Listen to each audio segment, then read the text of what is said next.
अष्टमी नगर परिषद हद्दीतील अष्टमी गावात ग्रामदैवत बापदेव महाराजांचा पालखी सोहळा अनेक मान्यवरांच्या उपस्थितीत आणि भक्तिमय वातावरणात उत्साहात संपन्न झाला। रायगड जिल्ह्यातील रोहा शहरात अष्टमी ग्रामस्थांचे श्रद्धास्थान ग्रामदैवत बापदेव महाराज यांचा पालखी सोहळा ढोल ताशांच्या गजरात उत्साहात पार पडला।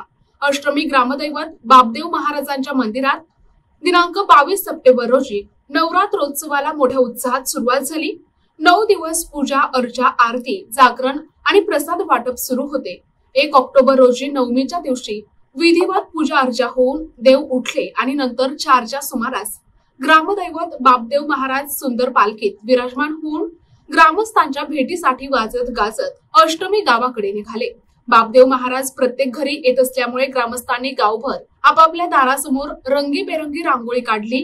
बाप्पा दारासमोर आल्यावर पुष्पवृष्टी करून स्वागत केले आणि भक्तिभावात पूजा अर्चा केली।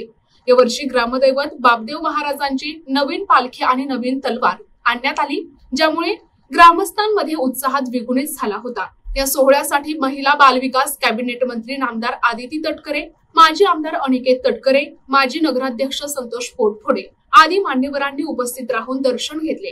गावकीचे अध्यक्ष महादेव साळवी, नवरात्रोत्सव कमिटी अध्यक्ष सचित साळवी, उपाध्यक्ष संजय देऊळकर यांच्यासह सर्व कमिटी पदाधिकारी आणि सर्व ग्रामस्थांनी सोहळ्याचे योग्य प्रकारे नियोजन केले।